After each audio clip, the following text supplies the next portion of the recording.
Hey everyone, this is Kevin from the chesswebsite.com, and today we're going to be going over round 9 from the 2021 Candace Tournament race to see who plays Magnus Carlsen for the World Championship. Our competitors, White's going to be played by Anish Giri. I don't know if there's anyone in the tournament that would want to face Magnus Carlsen in the World Championship more than Anish, but he's going to be playing the white pieces. Black's going to be played by Wang Hao, and both these players are in the middle of the pack. And with a win, both of these players would catapult themselves to a tie for seconds. This is a massive game for both of these players. And he starts out with pawn to d4, knight to f6, pawn c4, pawn e6, and then knight to f3, getting into the Catalan opening after g3, preparing to fianchetto the bishop here to g2. White's really looking to control the light diagonal here, and then eventually if he wants to bring his knight here to e5 to activate the light squared bishop, he can as well. Definitely an approach that you'll see sometimes after pawn d4 and pawn here to c4 as well. And then bishop to e7, we see bishop to g2, castle on the king side for both of these players, and then pawn takes on c4. Queen here to c2, attacking the pawn, and we see pawn a6 from Wang, and usually don't see them try to hold on to the pawn on c4. It's just so difficult, and you end up blowing up your structure after pawn to a4. Very difficult to hold on. Let's say they play pawn a6. You capture here. They can't really recapture. You just take up here on a8. So decides, let's not push forward here with b5 first. Instead, let's go ahead and play pawn to a6. If White doesn't recognize that the threat can come at some point here with b5, maybe easier to defend this. But we do see immediately the push forward here with a4. So Anish already prepared for controlling this b5 square so that he can eventually just go ahead and take this c4 square. Bishop here to d7, just activating, also attacking this pawn. This pawn's pretty well defended by the queen and the rook from White. Queen decides to go ahead and take here on c4, also still defending this pawn. All of a sudden, bishop here to c6. So we said, one of the reasons you play the Catalan is because you want to control this light square diagonal from White here. And Wang decides, hey, from Black's standpoint, I want to go ahead and counterattack this light square diagonal as well. So there's definitely going to be an attack going on here. Bishop to f4 from White, and then bishop to d6. Now, if you're watching this live, it really looks like the bishop is going to take here on d6. This was definitely the move I expected. You almost never expect them to just allow you to take here on f4 because it really blows up what you would think is a pawn structure here that's pretty solid with f2, g3, and h2. But White said, yeah, we're going to go ahead and just develop the rest of our pieces here with knight to c3. Black wasted no time taking here on f4 and then recapture on f4. Now, not all's lost as far as the pawn structure after pawn to a5, which is really clearly setting up the knight coming here to a6 and then a great outpost here on b4, because White's not really threatening here on b4 right now, but you can see the knight can't come here to c6, wants to keep his queen open with this semi-open file on the d file. So really the next logical move is to bring the knight here to a6 and then wants to come here to b4 since the c5 square is being defended and attacked by this pawn here on d4. But after pawn to e3, you can see there's a pawn here on e3 that's solidified. It has protection by this pawn on f2, but also protects both of these pawns here on d4 and f4. So the king definitely has less safety in front of him, but he does have the bishop here, and as long as he maneuvers correctly, Anish definitely should be in a pretty good spot with a lot of pawns in the center of the board. So Black definitely has to be aware of that. There's a reason that Anish decided to give up the bishop here and have a solid pawn structure in the center, so Black definitely has to be aware of Anish's plans.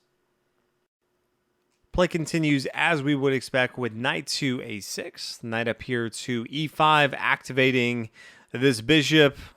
Black immediately just takes the bishop here. which is kind of what we expected with the bishop coming here to c6. Did not really want to play against that bishop on g2, controlling the entire light square diagonal. And so there is an exchange. King takes here on g2.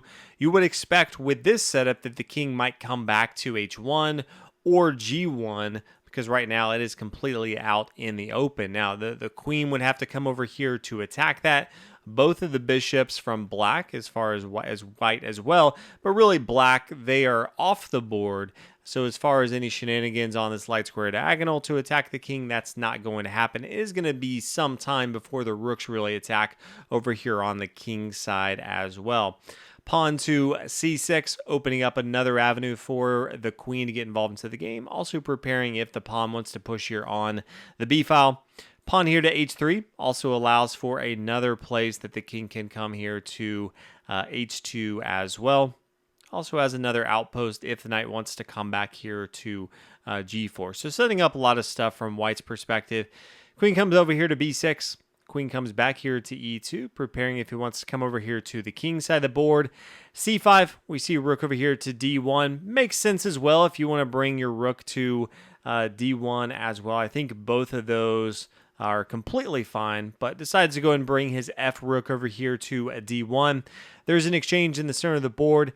Definitely want to be taking here with your rook. It blows up your pawn structure here. Now you have double pawns on the f file, and you have an isolated pawn here on the d file. Definitely not what you're looking for.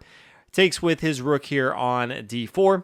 Rook over here to d8. Says, yeah, let's go and exchange some material here on the d8 square. Rook over here to d1, attacking the queen. And then the queen comes back over here to a8. So you can see on the next move, the pawn could move wherever he wants to. b5, b6, discovered attack on the king. So Anish says, yeah, we're not going to be messing with that. I'm going to go ahead and bring my king back here to g1 because I don't want you to have any shenanigans on the board here.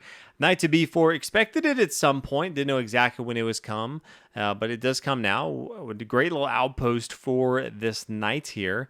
And then the queen comes up here to b5. If we look at both sides, equal in material, but where is both sides going to really attack? From white's standpoint, these pawns over here are the most logical option. This pawn is not protected right now, except by the queen. And so if you kind of double up on this pawn, that's definitely one option here.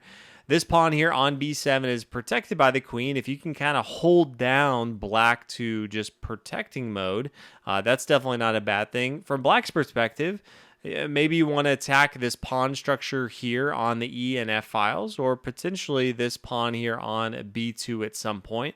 But definitely looks like with the queen here on b5, white has a slightly upper hand as far as the initiative attacking these pawn structures. My guess at some point it kind of looks like these knights will start to exchange off the board, and then we may have an endgame of who is better with their pawn structures. There may be a major piece as well we just have to see here. Knight to d5, going from one outpost on b4 over to another outpost here on d5, blocking off this rook here on d1 from getting involved into the game. We do see an exchange here, and then a rook over here to c1 says, okay, I can't really kick this knight away, and so if I wanted to get involved into the game, rook here to c1 is the most logical option. Pawn here to h6, just preparing for an option if the king ever does need to move for any reason. Queen to d7, so really trying to attack a lot of the squares, and this is not only attacking this pawn here on b7, but also the weakened square here on f7. This knight is attacking it, so yes, it's defended right now by the rook and the king here, but definitely something to keep in mind. What white's preparing for, can always bring his rook here to c7 at some point if he can get this rook on d5 to move away. First, we do see black play knight to f6, attacking the queen. Queen comes back here to d6, and then pawn to g6. Just another move as far as where the king can come to. So definitely trying to prepare for an attack that Anish Giri has. Then we play pawn to b3 from Anish, and then pawn to h5 on from black standpoint. King h2. King to g7, king here to d4. So you can see both sides really just trying to improve their position a little bit. take away some of the critical squares that their opponent wants to go to and see if they can make something of this game. Now Wang plays rook to d8, attacking the queen. Queen comes back here to b2. And then after queen to b8, we see pawn to b4. And this is starting to push on the queen side with a really, really strong attack. You can't really play something like pawn to b6 to protect this pawn, because then that just loses to knight to c6, forking both the queen and the rook here. So really you almost have to take, it seems like. I mean, you could play queen over here and try to protect the pawn here, but it seems like the best move is pawn to b4.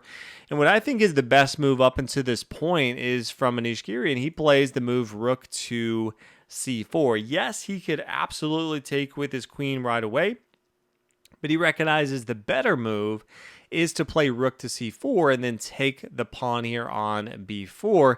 And that sets up for a pretty strong attack coming up here to the b pawn from black, because, you know, black would really like to defend that with something like knight or rook to d7, but that's defended by this knight here on e5. This is an amazing outpost that white has here and very difficult for black to deal with. So decides, yeah, okay, I don't just want to make it easy for you, but it's still pretty easy. After rook to b4, this pawn is going to fall. This pawn over here on a4 is pretty protected here, and this pawn up here on b7 is eventually going to fall. Now, queen to a7 says, yeah, if you want to go ahead and take, that's fine. I'm going to go ahead and take your pawn over here. Anish Giri looks at it and says, actually, yeah, I'm going to go ahead and allow you to do that, because he doesn't have to. He could take with his queen if he wanted to. There are options, but decides to go ahead and take with his rook. And after queen takes here on a4, we see rook up here to b7. But now, all of a sudden, the rook and the knight here are attacking this pawn on f7.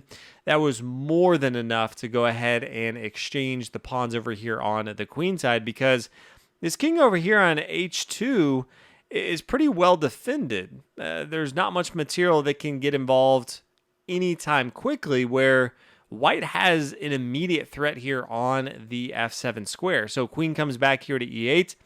And this is exactly white's plan, is get black in defense mode. As long as they're not attacking, white can just slowly and surely improve the position, and eventually black will fall. White continues with the attack. Rook to a7, preparing to bring the queen up here to b7, aiming all the material on this f7 square. Rook down to d5. That's not what the game is about. Queen to b7, knight to e4. Everything's just moving away from f7, and so that's just not going to work. So knight takes on f7, and this is going to be a good game. Black just realizes that there's nothing really that can be done here. After the knight moves, there's a discovered attack on the king here. If we start to look at some of the options, you know, king to f8, going to be similar to g8. They all lose with, you know, let's say knight to d6, attacking the queen. Well, then you could just have queen over here to d7. It's just all going to be lost here. If we come back and say, well, what if they don't come to f8? Well, then it's just easy to check the opponents with knight to h6 here. And then it's pretty easy to just bring the queen over and checkmate the opponents. You could have king to f8 here, and then just king to g7, and this is going to be checkmate. So that would be a pretty easy loss. And then you could even, if you wanted to get the king involved into the game, king to f6, well, now you just play queen to b2, attacking the king. No good square. The knight here on f7 is still protected by the rook. If they play something like pawn to e5, well, then just the queen comes back here to the 6th rank here, attacking the king. It's very difficult to hold on to everything that's going on here. At the end of the day, it is going to fall. Like, the queen can't take here because that's just going to be checkmate here. So at the end of the day, Wang Hao decides to go ahead and resign. And Anish Giri, all of a sudden, catapulting himself into 2nd place. There's a big tie going on. He's only half a point behind 1st place. And we've got many games left. So congratulations to him. I know this tournament means a lot. It would be really fun, especially in the Twitter realm, to watch him and Magnus Carlsen banter back and forth leading up into the tournaments in November for the World Championship. So I think that would be super fun if he won. Definitely cheering for a few of these guys to have a good run in the Canada's tournament. Thank you so much for watching round number 9. Hopefully you guys enjoyed it, and I will see you tomorrow for round number 10.